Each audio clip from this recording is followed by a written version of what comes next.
Andrew Mountbatten Windsor, áður Andrés prins, var handtekinn á heimili sínu í morgun. Hann grunaður misferli í opinberu starfi. Hver sem getur rekið áfangaheimili hvar sem og ekkert eftirlit með starfseminni. Dæmi eru að fólk hafi dvalið á áfangaheimili í 8 ár. Húsnæðis- og mannvirkjastofnun vill gera sömu kröfur og til dvalarheimila. Sífellt fleiri íbúðir á höfuðborgarsvæðinu seljast undir auglýstu verði og samtök iðnaðarins greina samdrátt á byggingamarkaði. Framkvæmdastjóri samtakanna segir horfurnar dekkri en áður. Búið að loka bílastæðum sem voru við Árbakka neðan við Skógafoss. Markmiðið að varðveita umhverfið sem friðlýst. Ný bílastæði hálfum kílómetra frá fossinum. Alltaf erfiðara fyrir eldra fólk að labba lengra og þetta hefur einhver áhrif á það,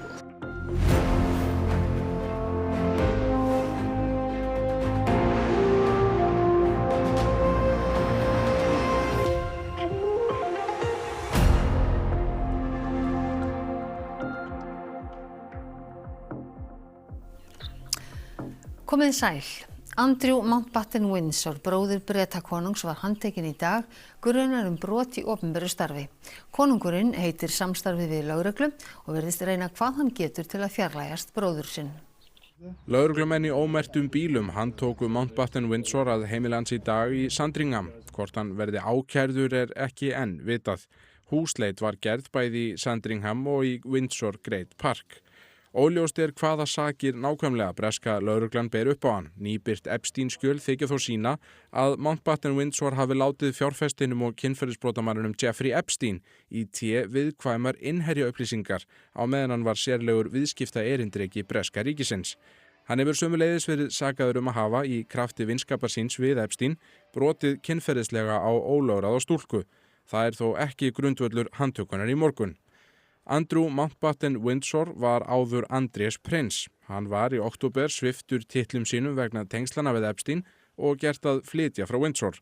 Hann tilheyrir því ekki formlega lengur bresku konungsfjölskyldunni. Karl III konungur sendi frá sér yfirlýsingu í dag þar sem meðal annars segir að konungsfjölskyldan heiti stuðningi við rannsókn lögreglu. Nú fari málið í lagalegt ferli. Mountbatten Windsor varð 66 ára í dag. Afmælisdagur sem sennilega rennur honum seint úr minni. Oddur, þessi yfirlýsing konungs sem þú varst að segja þarna frá, það greinilegt að hann vill halda sig eins fjarri þessu hneyksli og hann getur. Já, það svona það sem maður tekur út úr þessari yfirlýsingu. Maður staldraði svolítið við hana þegar hún birtist í morgun. Hann vísa til bróður síns með fullu nafni á eins formlegan hátt og hann mögulega getur. Hann segir að málið verður núna bara að fara sinn feril innan réttarkerfisins og talar að hann og fjölskylda hans ætli núna bara einbeita sér að því að þjónusta þegna sína í Bretlandi og hann talar fjölskyldu sína án þess að vera á nokkurn hátt að vísa til bróður síns. Og maður veltir eiginlega fyrir sig hvort að Karl III hafi vitað að það ætti eftir að koma eitthvað meira þegar Andrew var sviptur titlum sínum konunglegu í október í fyrra. Að það var svolítið drastísk aðgerð og maður svona velti fyrir sig hvort að hann ætlaði að vera einhvern veginn á undan og vera fyrri til að svona dempa höggið fyrir konungsfjölskylduna og sko þolendur Epsteins þeir hafa stigið fram í dag og þakka konungnum fyrir, þannig að svona í fyrsta kasti þá það mögulega heppnast. En það yfir höfuð að þetta gerist, að meðlimur í konungsfjölskyldunni sé handtekinn, hefur þetta gerst? Nei, í raun og veru ekki og sannarlega ekki í nútíma sögu bresku konungsfjölskyldunar. Við þurfum eiginlega að leita held í 350 ár rúm aftur í tímann til þess að finna sambærileg mál, þannig að þetta fordæmalaust og algjörlega sögulegt. En við spyrjum okkur, hvað gerist næst? Það kemur bara ljós á næstu klukkutímum. Hann var handtekinn klukkan 8 í morgun og lögreglan má halda honum í 24 tíma, þannig að á næstu klukkutímum þá fáum við að vita hvort hann verði ákærður í málinu eða ekki. Ef hann ákærður og enn í haldi þá getur hann sennilega borgað bara tryggingagjald og fengið sér lausan. Og ef hann ákærður þá náttúrulega þessu máli alls ekkert lokið. Þá þetta bara blá byrjunin á einhverju miklu lengri atburðarás. Þannig að líklega höfum við ekki heyrt það síðasta af þessu máli. Og heimurinn fylgist með. Akkúrat. Oddur, takk hérlega fyrir að koma hingað og útskýrta fyrir okkur. Við snúum okkur allt öðru. Fasteignamarkaðurinn hefur kólnað á undanfarnum mánuðum og íbúðir seljast undir auglýstu verði. Samtök iðnaðarins greina samdrátt í byggingu íbúða næsta árið og framkvæmdastjórinn segir stöðuna mikið áhyggjuefni. Í greiningu SI kemur fram að arkitekta og verkfræðistofur reikni með samdrætti í íbúðaverkefnum næsta árið. Það rímar við nýja skýrslu Húsnæðis- og mannvirkjastofnunar. Þar segir að virkni á fasteignamarkaði hafi verið töluverð í fyrra þegar 13. hver íbúð á landinu gekk kaupum og sölum. Undanfarna mánuði hafi markaðurinn kólnað og fæst í aukana að íbúður á höfuðborgarsvæðinu seljist undir auglýstu verði. Í desember seldust 74% íbúða undir auglýstu verði samanborið við 67% í desember 2024. Þá segir í skýrslu HMS að skuldir í byggingariðnaði hafi aukist samhliða dræmri sölu nýrra íbúða. Framkvæmdastjóri SI segir áherslur sveitarfélaga í skipulagsmálum og húsnæðisuppbyggingu ekki í takt við áhuga almennings. Þannig að íbúðir eru kannski of stórar eða það vantar bílastæði eða það er ekki réttu stöðunum og svona. Þannig að þetta er eitthvað sem að sveitarfélögin verða að taka til sín. Samtök iðnaðarins, stærstu samtök atvinnurekenda á landinu og VFR, stærstu samtök launþega, hafa tekið höndum saman að finna samhljóm í húsnæðismálum. Leið að hvetja aðra til þess að gera það sem þau þurfa að gera til þess að ná umbótum. Vegna þess að það eru mjög margir sem koma að, ríkið setur leikreglurnar, sveitarfélögin sjá framkvæmdina og skipulagsmálin og verktakarnir byggja, en ríkið í rauninni þarf að taka miklu meiri ábyrgð og svona vera verkstjóri í þessum málum. Hann segir stöðuna mikið áhyggjuefni og skýra vísbendingu kólnun hagkerfisins. Vextir eru háir og það tefur uppbygginguna enn frekar og hefur neikvæð áhrif, það eykur kostnað, þannig að allt þetta leggst á eitt og við erum auðvitað í ákveðnum vítahring þarna því að húsnæðisverðshækkanir hafa verið rótin að verðbólgu þangað til kannski núna og vextir háir sem gerir það að verkum að það er minna byggt en á tímum það sem að þarf að byggja meira, þannig að hagstjórnin þarna er ekki alveg eins og best verður á kosið. Í greiningu Samtaka iðnaðarins kemur fram að stjórnendur arkitekta og verkfræðistofa búist við samdrætti í verkefnum á íbúðamarkaði á næstunni. Undir 1% telur að verkefnum fjölgi á næstu 12 mánuðum. Rúmlega helmingur telur að verkefnum eigi hvorki eftir að fjölga né fækka. Þá telja 43% að verkefnum fækki. Já, við erum að sjá samdrátt á næstunni. Ég meina arkitektar og verkfræðingar eru þeir sem eru fyrstir í röðinni þegar kemur á verklegum framkvæmdum og þar eru horfurnar dekkri en áður. Þannig að það gefur væntingar minni umsvif og minni uppbyggingu á næstunni sem kannski þvert á það sem þarf og við sjáum það líka að staða verktakana að þyngjast. Það tekur lengri tíma að selja. Sveitarfélög hafa stór hækkað gjaldtöku og svo framvegis. Þannig að það er svona margt sem að kemur saman í eina átt. Ekkert eftirlit með áfangaheimilum og hver sem getur rekið slíka starfsemi. Húsnæðis- og mannvirkjastofnun vill auka eftirlit og úttekt hennar á áfangaheimilum sem birt var í dag. Kemur fram að engin lög eða reglugerðir ná yfir starfsemi heimilana og þau eru hvorki starfsleyfis né eftirlitsskyld. Stofnunin vill að sömu kröfur verði gerðar og til dvalarheimila. Til dæmis kemur fram í skýrslunni að oft uppfylli heimilin ekki kröfur brunavarnir, þau séu oft starfrækt í iðnaðar eða skrifstofuhúsnæði. Þar sé á sama tíma fólk í neyslu, fólk sem að koma úr fíknimeðferð og þar hafi dvalið flóttafólk með börn. Þá kemur þar fram að fólk hafi dvalið á áfangaheimili í allt að 8 ár en þau eru ætluð til skammtímavistar. Nú drengur Óla Þorsteinsson, verkefnastjóri á Húsnæðis- og mannvirkjastofnun, það kemur fram að í upphafi fréttarinnar að hver sem í rauninni geti rekið áfangaheimili.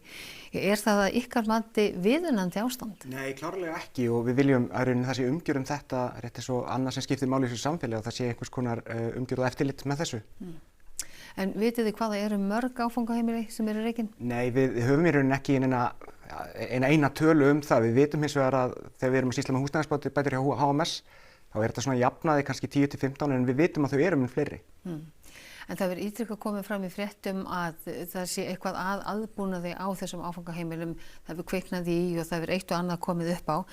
Hefur það gefið ykkur tilraun til þess að endurskoða þetta fyrirkomulag til dæmis? Já, ég tel að það sé brýnt tilefni til þó svo að flestir standi sig mjög vel þá greinilegt að það þarf eftirlit með þessu og skýrari umgjörð. Og við teljum þessu komið tími til þess að fara aðeins að blása í herlúðra hvað það varðar. Þú segir komið tími til þess, þið segir líka að í skýrslunni séu fjölmörg dæmi það að húsaleigubæturnar íbúðan af áfangaheimilum fari beint til leigusalan. Eru kannski dæmi þess að einhverjir gerir sér þetta að féþúfu?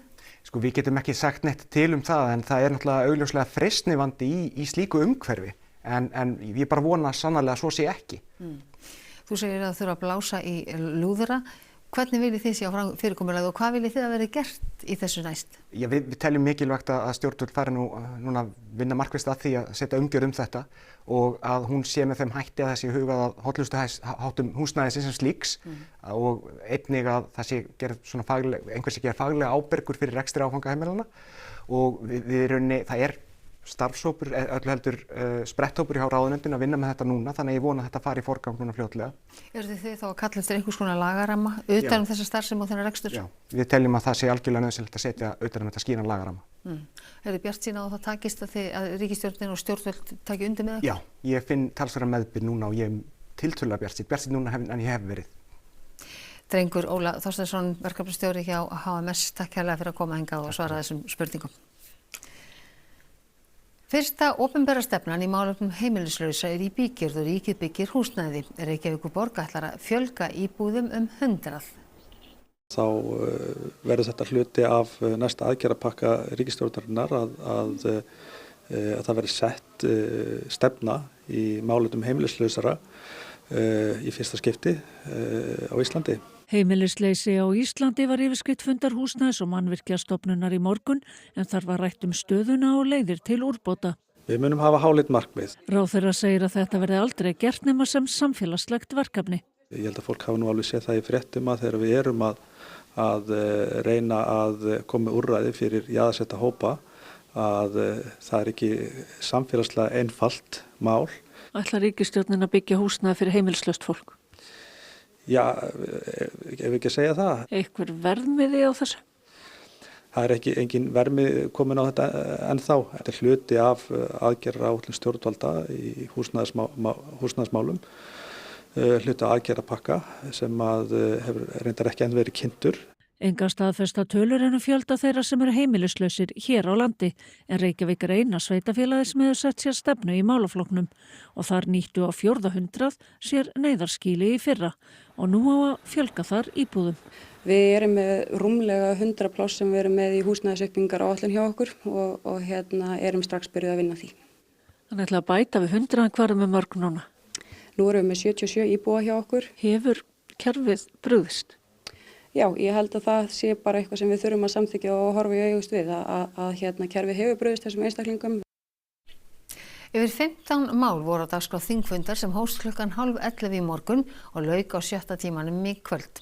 Dagskráin gekk þó ekki hnökralaust fyrir sig á Alþingi. Magnús Geir Eyjólfsson, ekki satt? Nei, það er að tala róstu sama dag hér á þingi og reyna róstu sama viku ef úti það er farið. Það hefur verið óvenjulega langir fundir, þingfundir, miðað við það að það er bara febrúar og svo hefur mikill tími farið í það að ræða fundarstjórn forseta og dagskráin í dag hófst reyndar á því að umræðum fundarstjórn forseta þegar stjórnarandstaðan hóf að kvarta undan vinnubrögðum meirihlutans í grásleppumálinu. Það átti að greiða atkvæði það frumvarp strax eftir hádegishlé en það tók bara það sama við, langar umræðum fundarstjórn og ítrekuð þinghlé. Þetta skúispil heldur áfram allt í boði ríkisstjórnarflokkana og vitleysan ætlar engan endi að taka. Og hæstvirtur atvinnuráðherra sem að fer með málaflokkinn er falin sú ábyrgð að fara með viðkvæm mál, meðal annars fiskveiðistjórnarkerfið, lætur ekki sjá sig í þingsal. Daginn sem að ekki bara ein atkvæðagreiðsla heldur 2 atkvæðagreiðslur fara málið. Ég kalla eftir að hæstvirtur atvinnuráðherra verði sóttur hingað og settur hér á ráðherrabekkin. Búið að verða við öllu þessum fyrirspurnum en á hverjum einasta fundi þegar orðið við einni ósk þá fæðist alltaf ný. Svo nýjasta er að ráðherra eigi að vera mættur hér í þennan fundarsal þó hún sé fjarverandi, óskar eftir opnum fundum, það er verið að fara bara í gegnum öll þau skref sem hægt er að fara í gegnum í þingsköpum. En Magnús Geir, hvað snýst þessi ágreiningur? Já, í stuttu og mjög einföldu máli snýst þetta afnám kvótasetningar grásleppu sem var lögfest á síðasta kjörtímabili. Það var reynt að koma sem máli í gegn á vorþinginu fyrra en þetta var eitt af þeim fjölmörgum málum sem þurfti að víkja fyrir stóra veiðigjaldaslagnum. Stjórnarandstaðan telur sem svo oft fyrr að þetta mál sé ekki nógu vel unnið og í byrjun mánaðar fórum fram á það að það eru Lagastofnun HÍ myndi gera álit hvort þetta mál standist lög. Það var jú orðið við því en þegar svo 2 vikur liðu án þess að búið var að fara fram á álitið og ekki var búið að forma þær spurningar sem stofnun átti að svara, þá leit meirihluti svo á að þetta væri leikþáttur sem ætlað væri að tefja framgang þessa máls og ákvað bara að setja það aftur á dagskrá. En það fór svo á endanum að það voru greidd atkvæði málið eftir að þingflokkarnir höfðu náð samkomulagi og það samkomulag felst í því að þetta mál verður inn í nefnd allavega þangað til í mars. En Magnús Geir, það voru ekki bara illdeilur á Alþingi í dag? Nei, sannlega ekki, því að leið og búið var að grafa stríðsaxirnar í grásleppunni þá sameinaðist þingheimur að samþykkja frumvarp sveitarstjórnarkosningar í Grindavík og það gerðu þau með hraði. Þetta mál snýst, þetta þýðir núna að þeir Grindvíkingar sem áttu lögheimili í Grindavík 9. nóvember 2023 og hafa flutt lögheimili sitt annað, þeir hafa val að greiða atkvæði í Grindavík eða því sveitarfélagi þar sem þeir eru skráði núna og þetta er gert til að gefa Grindvíkingum kost á að taka þátt í endurreisn bæjarins. Þá voru líka flestir sammála að leggja niður skipulagsstofnun og færa verkefni hennar undir húsnæðis- og mannvirkjastofnun og svo var frumvarp umhverfis, orku og loftslagsráðherra einföldun stjórnsýslunnar í kringum rammaáætlun samþykkt einróma. En ég ætlum bara að leyfa ráðherranum að segja hvað í því felst. Og hvað erum við að gera hérna? Við erum að lögbinda tímafresti fyrir alla aðila sem koma að ferlinu. Við erum að gera rammaáætlun að samfelluverkefni, fækka samráðsferlunum, við erum að stytta frest sveitarstjórna til þess að taka ákvörðun landnotkun, við erum að heimila matsskyldar rannsóknir á virkjunarhugmyndum sem eru í biðflokki og síðast en ekki síst erum við að mæla fyrir að mörkuð sé orkuöflunarstefna til 25 ára. Já, þetta var þingi í dag í grófum dráttum en það verða engir þingfundir í næstu viku því þá er svokölluð kjördæmavika sem þýðir að þingmenn halda í sín kjördæmi og eiga samtal við sína kjósendur. Þannig að við tökum þráðinn hér á þingi á fyrsta mánudag í mars. Takk fyrir það Magnús Geir Eyjólfsson á Alþingi. En við höfum sjálfsögðu ekki sagt skilið við pólitíkina. Því Rósa Björk Brynjólfsdóttir býður sig fram til formanns vinstri hreyfingarinnar græns framboðs. Hún tilkynnti þetta á Facebook í dag. Þar segir flokkinn standa á tímamótum og að hún vilji leggja meiri áherslu á umhverfis- og mannréttindamál. Rósa var kjörin á þing fyrir vinstri græn árið 2016 en sagði sig úr flokknum 4 árum síðar og gekk til liðs við Samfylkinguna. Hún sneri aftur til liðs við VG árið 2024. Ljóst er að miklar breytingar verða á forystu flokksins. Bæði Svandís Svavarsdóttir, formaður flokksins, og Guðmundur Ingi Guðbrandsson, varaformaður, ætla ekki að sækjast eftir endurkjöri á landsfundi sem fer fram núna í byrjun næsta mánaðar. Miðflokkurinn stefnir á að bjóða fram í nær helmingi fleiri sveitarfélögum í kosningunum í vor en fyrir 4 árum og það sama má segja Viðreisn. Sjálfstæðisflokkurinn býður fram í 36 sveitarfélögum og Píratar í 1 en þeir buðu fram í 6 síðast. Sveitarfélög á Íslandi eru 62 og þann 16. maí eru sveitarstjórnarkosningar. Síðast var kosið 2022 og þá voru kosnir alls 470 aðalmenn í sveitarstjórnir, 233 karlar og 237 konur. Það var í fyrsta skipti sem konur voru fleiri en karlar. Á höfuðborgarsvæðinu eru 7, á Vesturlandi eru 9, á Vestfjörðum eru 8, á Norðurlandi vestra eru 4, á Norðurlandi eystra eru 11, á Austurlandi eru 4, á Suðurlandi eru 15, á Suðurnesjum 4, samtals 62 sveitarfélög. Stjórnmálaflokkarnir eru í óðaönn að undirbúa kosningar og nú liggur í grófum dráttum fyrir hvar flokkarnir bjóða fram. Víða bjóða flokkar og samtök fram saman undir ólíkum nöfnum en svona lítur þetta út hjá helstu flokkum eins og staðan er núna. Flokkur fólksins bauð fram í 2 sveitarfélögum síðast en hefur ekki tekið ákvörðun hvar verður boðið fram í vor. Framsóknarflokkurinn bauð fram í 26 sveitarfélögum síðast og stefnir að því að bjóða fram í þeim öllum í vor. Miðflokkurinn bauð fram í 11 sveitarfélögum síðast og stefnir að því að bjóða fram í að minnstakosti 18 sveitarfélögum nú. Píratar bauðu fram í 6 sveitarfélögum síðast en ætla nú að bjóða aðeins fram í Reykjavík. Samfylkingin bauð fram í 12 sveitarfélögum síðast en ætla nú að bjóða fram í 15 sveitarfélögum. Sjálfstæðisflokkurinn bauð fram í 35 sveitarfélögum síðast en bjóða fram í 36 núna. Sósíalistaflokkurinn bauð fram í 2 sveitarfélögum síðast og líka núna en verið að skoða framboð í 3 öðrum sveitarfélögum.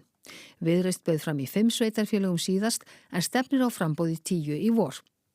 Vinstri græn buðu fram í 11 sveitarfélögum síðast en það skýrist á næstu dögum hvar verður boðið fram í vor en Vinstri græn í Reykjavík hafa myndað bandalag með Sönnu Magdalenu Mörtudóttur og ætla að bjóða fram saman þar í vor.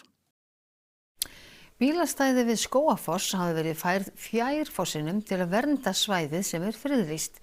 Leiðsögumenn eru misánægðir með breytingarnar sem bæta nokkur 100 metrum við gönguleið ferðamanna sem vilja skoða fossinn.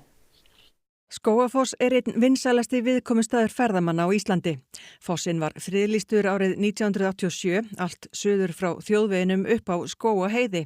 Bílastæði voru áður við bakka árinnar neðan við fossinn innan friðlýsta svæðisins eins og sést á þessari loftmynd. Nú erum við hérna á nýju bílastæðinum sem eru töluvert lengra frá en þeir voru áður og því þarf að labba smá spotta áður en maður kemur að fossinum.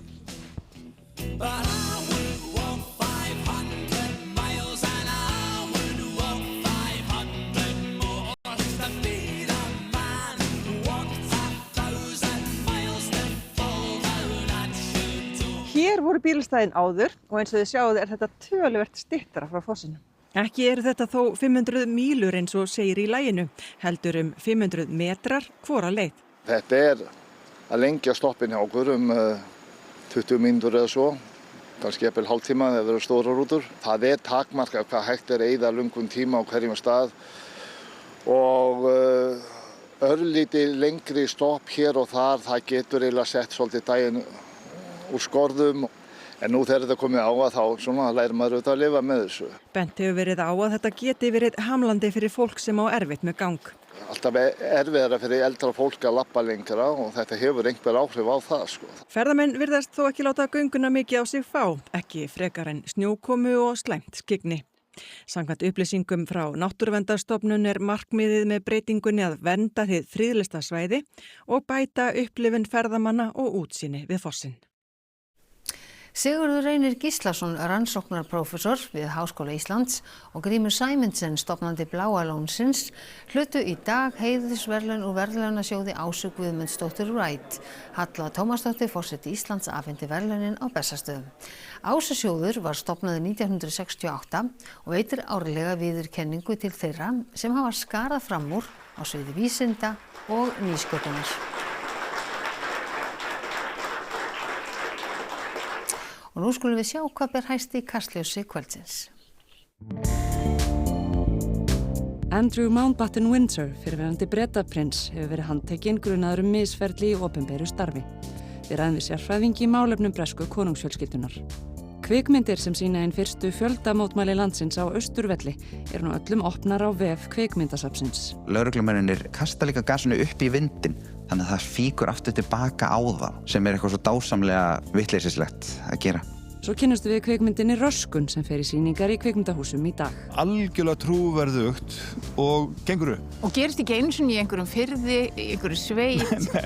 Þetta gerist bara í Reykjavík. Steinun Eldflaug, tónlistarkona, er með skrilljón bolta á lofti. Við drekkum morgunkaffi með henni. Ég geri allt sem að mér finnst hljóma skemmtilega. Og þá er það veðrið. Í kvöld og í nótt er útlit fyrir minnkandi norðlæga átt og verður vindhraði víða á bilinu 3 til 10 metrar á sekundu á morgun en 8 til 13 austast á landinu. Frost verður yfirleitt á bilinu 0 til 5 stig að deginum en kaldara að næturlagi. Él verða áfram norðan og austanlands, einkum þó við ströndina á morgun. En við förum nánar yfir veðurhorfur að loknum íþróttafréttum. Jón Erik Sigurðsson er kominn heim eftir að hafa náð flottum árangri í svíi á vetrarólympíuleikunum. Hann segist taka mikla reynslu með sér frá leikunum. Ný ólympíugrein leit svo dagsins ljós í dag þegar keppt var í sprettkeppni á fjallaskíðum og annars staðar héldu norðmenn áfram að sækja sér verðlaun. Norska liðið Bodo Glimt hefur líka verið að ná góðum árangri í meistaradeild Evrópu í fótbolta undanfarið og vann Inter Milan 3-1 í gærkvöld. Förum yfir þetta allt í íþróttum hér eftir fréttir. Og við ætlum að rifja upp helstu atriði fréttatímans áður við kveðjum ykkur. Andrew Mountbatten Windsor, áður Andrés prins, var handtekinn á heimili sínu í morgun. Hann er grunaður misferli í opinberu starfi. Hver sem getur rekið áfangaheimili hvar sem og ekkert eftirlit með starfseminni. Dæmi að fólk hafi dvalið á áfangaheimili í 8 ár. Húsnæðis- og mannvirkjastofnun vill gera sömu kröfur og til dvalarheimila. Sífellt fleiri íbúðir á höfuðborgarsvæðinu seljast undir auglýstu verði og samtök iðnaðarins greina samdrátt á byggingamarkaði. Framkvæmdastjóri samtakanna segir horfurnar dekkri en áður. Búið að loka bílastæðum sem voru við Árbakka neðan við Skógafoss. Markmiðið að varðveita umhverfið sem friðlýst. Ný bílastæði eru hálfum kílómetra frá fossinum.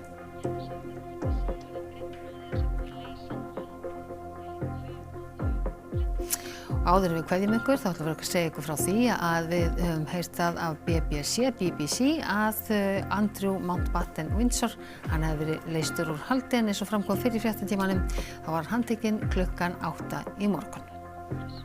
En það má lesa allt þetta inn á RÚV.is. En þá þessum fréttatíma honum alveg að ljúka. Og nú komið að íþróttum, veðri og svo kastljósi.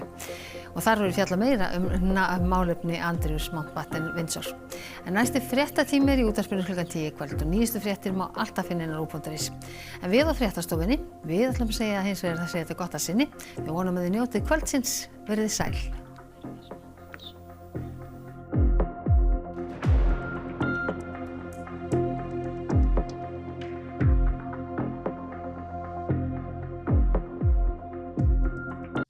Á RÚV í kvöld. Svona þessi fyrstu ár, þá þótti ekki fínt að viðurkenna það að menn æfðu sig fyrir keppnina. Það hljómsveitur við lagið Neptunus. Gettu betur í 40 ár. Já. Heimildaþættur 40 ára sögu spurningakeppni framhaldsskólanna, Gettu betur, sem hóf göngu sína árið 1986. Ólympíukvöld, samantekt frá viðburðum dagsins á vetrarólympíuleikunum á Ítalíu. Umsjón Edda Sif Pálsdóttir og Gunnar Birgisson. Ungdómshúsið, dönsk leikinn þáttaröð byggð á sönnum atburðum. Kærustuparið Iben og Alex eru hluti af samfélagi ungra anarkista